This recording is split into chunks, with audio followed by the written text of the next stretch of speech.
Assalomu alaykum taraflar, dastur yana efirda. Bugun bir narsani e'lon qilmoqchiman dasturimizda. Biz mutaxassislar bilan suhbatlashardik. Taraflar dasturi Miron Muhammadaziz YouTube kanalida berib borardik. Va bizga shunaqa chiroyli takliflar tushdiki, mutaxassislarni o'zlarining kanaliga kirib, o'zlarini eshitsak ham bo'ladi-ku deyishdi. Biz bu borada hech yo'q demadik, e'tiroz bildirmasdan ko'plab mutaxassislarimizga bu iltimosimizni yoki bu taklifimizni bildirdik. Bu takliflarimizga birinchilardan bo'lib qo'l ko'targan marhamat, men tayyorman va YouTube kanal ochib, men o'z YouTube kanalimda bemalol bilimlarni ulasha olaman. Nafaqat O'zbekiston, dunyo o'zbeklariga degan mutaxassislarimizdan biri psixolog Dilora Musayevna bo'ldilar. Xush kelibsiz dasturimizga. Assalomu alaykum. Sizni ko'rib turganimdan xursandman. Men ham juda ham xursandman. Va birinchilardan matlarcha mana shu YouTube kanaliga rozi bo'lib, mayli o'zimizning YouTube kanalimizni yurg'izib bilim ulashaman deganingiz uchun o'z minnatdorchiligimni bildiraman. Va shu bilan birgalikda dastlab bu YouTube kanaliga qilinayotgan ijod namunamiz sizning YouTube kanalingizga qo'yiladi. Bu bilan ham xudo xolasa muborakbod etaman. Birinchilardan bo'lib men sizni tabriklayman. Va ushbu YouTube kanaliga qo'yganimizdan keyin biz bu sohaga nima uchun kirib qolganingiz, qanday kirib qolganingiz va aslida umuman boshqa soha vakilasi bo'lganingiz biz o'sha siz haqingizdagi ma'lumotlardan o'qib va tanishib bildik. Shu haqida biz qisqacha bilmoqchimiz. Men Anvar va Dilora Musayevna 3 farzandni onasiman, sevimli yorman. 5 ta navaram bor. Sevimli buvijonman. Va bundan juda ham xursandman. Ko'pchilikni talablarga binoan shu YouTube'ni yuritish, Instagramni yuritishga jazm qildim. Ko'p yillardan buyon shu sohada ishlayman, lekin shunga qo'l urishga jazm qilmagandim, chunki bundan tashqari institutda dars berishimdan tashqari men xususiy bog'cha ochganman. Ko'proq shular bilan shug'ullanib ketib qolgandim. Ko'pchilik konsultatsiyaga yozilib, sizni o'sha konsultatsiyalaringizdan keyin, maslahatlaringizdan keyin hayotimda juda katta o'zgarishlar bo'ldi. Ba'zi holatlarda shunaqa o'lim yoqasida bo'lgan insonlarga katta yordamim tekkanidan va ularda hayotida juda yaxshi o'zgarishlar bo'lib, tubdan hayoti yaxshi tomonga o'zgarib ketgan natijalarni ko'rib, o'zim ham xursand bo'ldim albatta. Ko'pchilik yordam so'ragandan keyin mayli shu kasb egasi ekanman, shu mutaxassis ekanman, mayli qo'limdan kelguncha yordam berishga va Instagram orqali, YouTube orqali kerakli maslahatlarni berishga jazm qildim. Va umuman yuqorida aytib o'tdim, umuman boshqa soha vakili bo'lib turib, keyin bunga o'tganingiz haqida, shu haqida ham boshlang'ich etapidan gapirib bering. Avvallari qaysi soha vakili bo'lgansiz? Birinchi mutaxassisligingiz haqida ya'ni. Birinchi mutaxassisligim tabiiy fanlarni, biologiyani tugatganman. Biologiya bu psixologiyaga juda ham yaqin. Inson ruhiyati, o'sha insonni fiziologiyasi, anatomiyasini chuqur yaxshi o'rganganman. O'zim aslida men meditsina xodimi bo'lmoqchi bo'lganman, lekin otamlar ruxsat bermaganlar. Keyinchalik hayot mobaynida shunaqa bo'lib qoldiki, bizda institutimizda psixologiya o'qituvchisi kerak bo'lib qoldi va shu sababdan men ikkinchi mutaxassislikka o'qishga jazm qildim. Lekin o'sha diplomimni olganimdan keyin, insonlar bilan ishlaganimdan keyin men o'sha qalb vrachi, qalb shifokori ekanligimdan juda ham xursand bo'ldim. Inson ruhiyati bu juda ham nozik masala. Ko'pchilik o'sha murojaat qilgan paytda albatta biz ilmiy asoslangan manbalarga tayanamiz, ilmiy asoslangan o'sha maslahatlarga tayanamiz. Albatta juda ko'p murojaat qilgan insonlar uning hayoti juda ham yaxshi tomonga o'zgarganini yoki o'sha psixosomatik yo'nalish bo'yicha ham ishladim. Juda ko'p o'sha mijozlarda ba'zi hollarda qancha o'sha davolanib tibbiy jihatdan davolangan bo'lsa, qayta yana shu holatga qaytib menga murojaat qilishdi. Men ular bilan albatta ularni shifokor mutaxassislarni o'zi yuborishdi. Shu soha bilan shug'ullanishimni bilib, butunlay sog'ayib, tuzalib ketganidan keyin ko'plab insonlar murojaat qiladigan bo'ldi. Albatta qo'limdan kelguncha shu insonlarga, xalqqa xizmat qilishga biz tayyormiz albatta. Psixologiya bu albatta juda nozik soha psixolog bo'lib ishlash, chunki biz inson bilan ishlaymiz, insonni psixikasi, insonni ruhiyati bilan ishlaymiz. Albatta har bir kelgan insonni har bir inson qaysidir muammo bilan keladi, lekin o'sha muammo bilan kelganda balkim o'sha muammomiz uni tagida, ildizida yotgan holatlar psixoanaliz deyiladi. Fred nazariyasi bo'yicha o'sha psixoanalizda oldingi o'sha bolalik davridami, qaysi bir davrda olgan travmalari, qanaqadir holatlar hozirgi mana shu muammolarni kattalashtirib, keyin o'sha juda og'ir vaziyatlargacha olib keladi. Juda og'ir vaziyatlar bilan ham ishlaganman. O'sha o'lim yoqasida bo'lgan, o'lim fobiyasi, mana shunaqa holatlarda hayotga konsultatsiyamdan keyin hayotga butunlay boshqa ko'z bilan qarab, hayotga qaytib tug'ildim deb o'sha kelib rahmat aytib ketgandan keyin men juda ham xursand bo'ldim to'g'risida. Qo'limdan o'sha psixologik yordam kelar ekan, ya'ni bu hayotda odamlarga yordamim tegar ekan. Shu uchun shu Instagram, YouTube'ni yuritishga jazm qildim. Va bundan xursandmiz. Sizni ijtimoiy tarmoqlarda Instagram, YouTube va Telegram kanallarida muntazam ko'rishni boshladik va hozirgi suhbatimizda silkalarda ham aynan buni qo'yib ketamiz sizni kanallaringizda. U yerda nimalar oladi va kimlar uchun asosan dasturlar tayyorlanadi? Chunki ko'plab bilamiz, ayollar uchun alohida o'sha shug'ullanishadi, erkaklar uchun kimdir oila, kimdir bolalar psixologi. Sizni mutaxassisligingizdan yoki sizni ilmingizdan kelib chiqib, asosan kimlar uchun kontent tayyorlanadi u kanalda, YouTube kanalda? Haqiqatan birinchi mutaxassisligim biologiya. Keyin hayot davomida o'sha inson ruhiyati va uni mukammalligini chuqurroq o'rganish maqsadida psixologiyada o'qidim. Va shu psixologiyada o'qib, ilmiy ish izlanishlar olib borib, 2011-yilda ilmiy ishimni yo'qladim. Hozirgi vaqtda doktorskiy ish yo'lidaman. Xudo xohlasa, uni oxiriga yetkazaman degan umiddaman. Psixologiya bu juda ham nima deydi? Qiziqarli birinchi navbatda hamda og'ir yo'l. Albatta siz mutaxassis bo'lganingizdan keyin har xil holatlar bilan ishlashga majbursiz. Bu bilan ishlayman, bu bilan ishlamayman degan narsa yo'q. Xuddi tanlovlar chegaralangan. Da, shifokorlar qasamyod qilgandek, biz ham psixologlarning o'zini qasamyodi bor. Qanday holatda bo'lishidan qat'iy nazar, qanday inson kelishidan qat'iy nazar biz ular bilan birgalikda o'sha holatdan chiqarishga yordam berishimiz kerak. Hozirgi vaqtda juda ko'p oilalarda dars ketish holatlari bo'lyapti. O'sha ajrimlar ko'paygan yoki o'sha farzandlar muammolari, o'sha o'smirlik davri, o'spirinlik davridagi muammolar, bolalar uydan chiqib ketish holatlari yoki ularda masalan qanaqadir bir qo'rquvlar, o'sha bolalarga qo'shila olmaslik holatlari, mana bular bilan ko'proq keyin ishlayman. Yana psixosomatik yo'nalishda ishlayman. Psixosomatik yo'nalishning ham chegarasi yo'q. U yosh bolami, u yosh kattami? Albatta, shu kasbni tanlagandan keyin biz shu bilan ishlab, ularga maslahat berishga biz hamisha tayyormiz. Demak, ushbu YouTube kanalingizda o'zini anglamoqchi bo'lganlar va ruhiy qaysidir ma'noda sokinlik va tinchlikmi yechim topmoqchi bo'lganlar uchun xizmat qiladi ushbu kanallar. Bu kanalni PR qilish uchun yoki qanaqadir bir holatlar uchun ochmaganman. Asosan o'sha shu psixolog mutaxassisiga ehtiyoji bor insonlar uchun.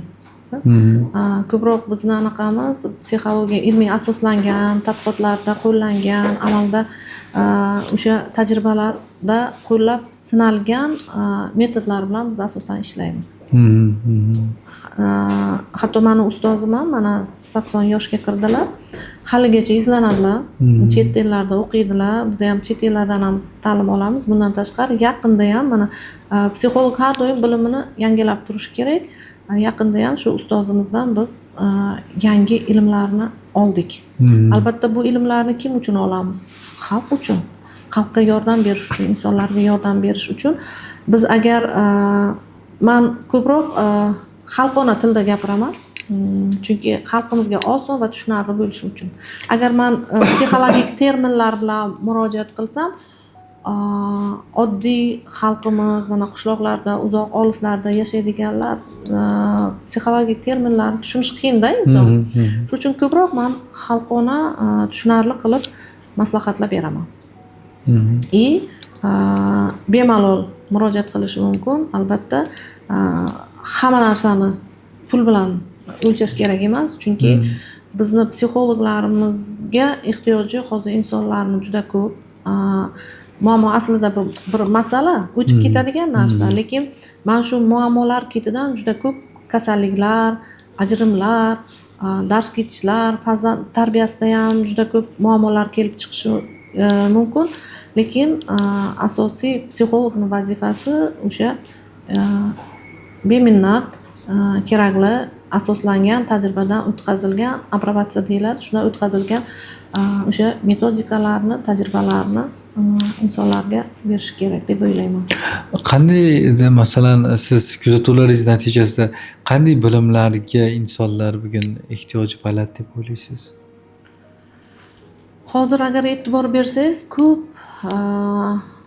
ayollik energiyasiga e'tibor berishadi. Bu ayollik energiyasi o'zi bu insonga Alloh tomonidan nima deydi? Dar yuqtirilgan, berilgan. Shundoq ham ayollik energiyasi bor, to'la, lim-molim energiyada, lekin bir ma'lum stresslar, hayotimiz stresslarga to'la hozirgi zamon, chunki bizda axborotlar juda ham ko'p. Atrofimizda ham o'sha gazeta, jurnal deysizmi, axborot deysizmi, mana shu stresslar ayollik energiyasini o'sha ko'rsatishda to'sqinlik qiladi-da ba'zida ayollik energiyasini. Bizning masalan kurslarimiz bo'lishi mumkin, o'sha ayollik nima deydi? Biz mana shu psixologik o'qishlar, seminarlar o'tkazish natijasida o'sha ayollarni hozir o'zi bilimi bor, hamma narsasi yetarli, lekin ma'lum bir stresslar, bolalar tarbiya berish, uy ishlari, yumushlariga kirib qolib, o'zida kuch topa olmaydi. Mana shu kuch topishga yordam beramiz. Birinchi navbatda farzand tarbiyasiga ham qiynaladi. Ko'p onalarimiz malakasi yetmasligi mumkin, har xil holatlar bo'lishi mumkin. Bu bo'yicha ham farzand tarbiyasidagi muammolarni yechishga ham biz juda katta yordam beramiz. Undan tashqari stress, depressiya, o'sha tushkun kayfiyatdan chiqarish, turli xildagi o'sha hayotiy muammolarni hal qilishda albatta qo'limizdan kelguncha ularga psixologik yordam beramiz. Nima deb o'ylaysiz? Bugun erkaklardan ko'ra ayollar ko'proq ehtiyoji baland soha mutaxassislariga deya olasizmi? Hozirgi vaqtda Miroshoh ikki tomonga ham psixolog kerak, erkaklarga ham, ayollarga ham, chunki biz tirik mavjudotmiz. Har bir insonni o'ziga yarasha muammolari bo'ladi. Undan tashqari har bir inson, erkak va ayol o'sish kerak, o'sib borish kerak, izlanish kerak. Bu bilan masalan faqat psixolog tomonidan o'sadi emas. Shunaqa holatlar bo'ladiki, inson bir joyda to'xtab qoladi. Eshik qayerdaligini biladi, lekin qaysidan chiqishini bilmay qoladi. Shu paytda psixologning eng asosiy katta yordami unga o'sha to'g'ri yo'lni ko'rsatib berish. Psixolog asosan inson qalbidagi gavharni ko'rsata bilishi kerak-da. Har bir insonning ichida noyob bir gavhar bo'ladi-da. Ba'zida biz o'sha noyob gavharimizni izlab tushkun holatga tushib ketamiz. Ya'ni akvalant deymiz-ku, dengiz tagiga tushib, psixologni men xuddi shunday tasavvur qilaman. O'sha insoniyatni ichki olamiga tushib, o'sha yerdagi o'sha uni qiynaydigan holatini topib, o'shani ichki nima deydi, senni eng noyob gavharini topib berish kerak. Agar inson o'sha eng noyob gavharini topsa, dunyoda eng baxtli inson bo'lib hisoblanadi. Inson doimo baxt izlab yuradi-da, aslida. Kimdir pulda deydi, kimdir uyda, kimdir mashinada deb o'ylaydi. Baxt aslida bizning ichimizda. Ichki xotirjamlik, tinchlik, sokinlik bu aslida baxt. Mana shu narsani agar insonlarimiz bilsa, his qilsa, aslida hamma sog'lom muhitda yashayotganidan, baxtli ekanligidan boshi osmonga yetgan bo'lardi. Lekin afsuski ko'pchiligimiz oldingi intervyularimda ham ma'lumot bergan edim-u, hozir va shu yerda emasda. Baxt izlab yuradi, nimadir izlab yuradi. Doim bir kam dunyo degandek, nimanidir izlash bilan band bo'ladi.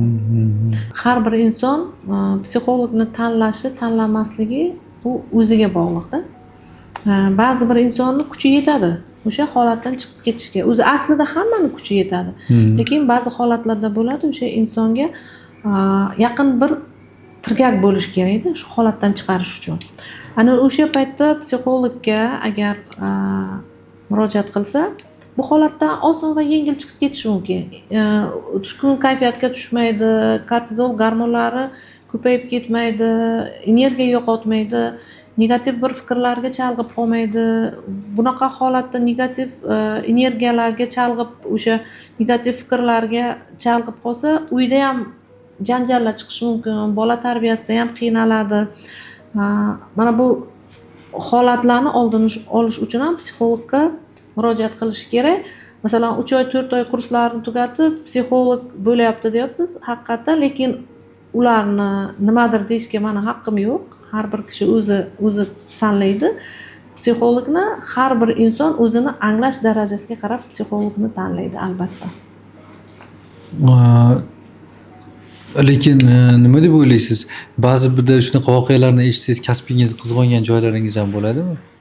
3 oylik kursdan keyin qanaqadir maslahat bersa, sizning ilmingizga to'g'ri kelmaydigan gap so'zlar eshitasizki, umuman masalan bu fanda yoki bunda yo'q narsalar eshitib qolganingizda ichingizda nima o'ylab o'tadi? Haqiqatan mana juda ko'p holatlar bo'ladi. Inson qaysi psixologni tanlashi o'ziga bog'liq dedim-ku, o'zini ichki dunyosi, ichkini o'zini qarash, anglash darajasidan kelib chiqib albatta tanlaydi. Agar e'tibor bergan bo'lsangiz, juda ko'p professorlarimiz, doktor nauklarimiz juda kamda internetlarda, o'sha ijtimoiy tarmoqlarda, chunki ular ilm bilan, tadqiqotlar bilan bandda. Mana masalan, men ham necha yildan buyon o'sha psixologiyadan dars berayotgan bo'lsam ham, konsultatsiya berayotgan bo'lsam ham, har bir inson bilan ishlagan paytimda juda noziklik bilan ishlayman. Chunki inson ruhiyati juda nozik. Bitta gapingiz bilan buzib qo'yishingiz mumkin ruhiyatini, bitta gapingiz bilan tuzatib qo'yishingiz mumkin. Mana hozirgi maslahatim, albatta har bir inson psixolog tanlagan paytda bu narsaga e'tibor berish kerak. Psixolog shunchaki motivatsiya berish emas, psixolog motivatorlar boshqa. Psixolog o'sha muammo bilan keldimi, o'shani yechimini topib berish kerak.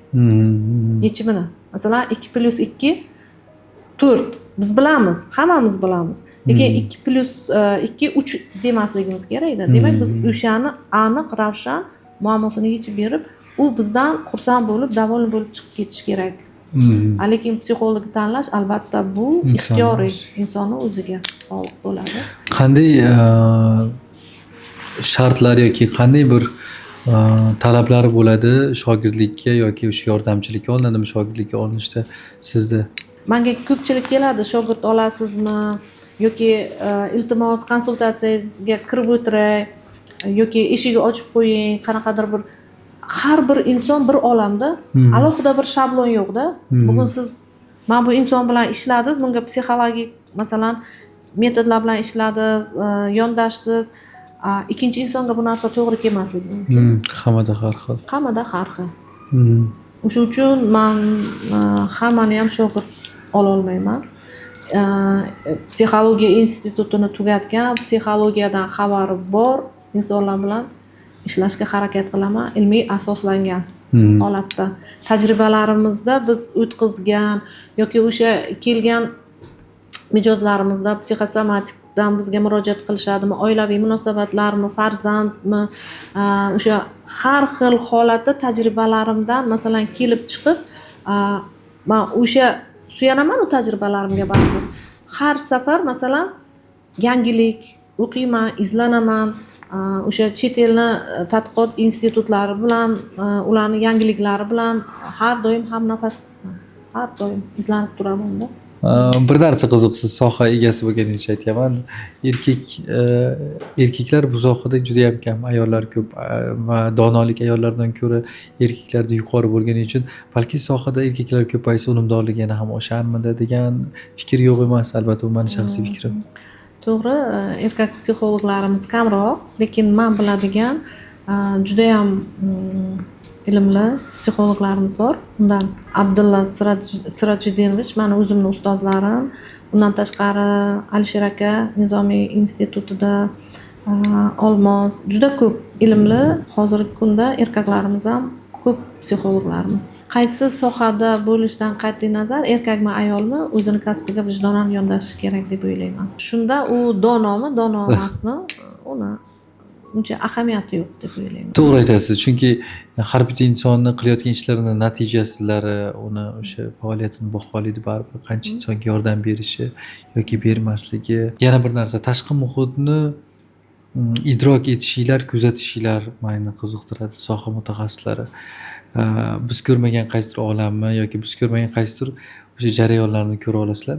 Bugun dunyoda qaysi jarayon ketmoqda? Ya'ni ajrimlar, munosabatlar, yana nima-nimadirlar ko'payotgan bir paytda xuddiki insonlar yolg'iz baxtli bo'la olaman degan ishonchga ega bo'lib qolgan deydi nazarimda. Nima deb o'ylaysiz, bu qachongacha davom etishi mumkin? Haqiqatan ham shunaqa holatlar juda ko'p.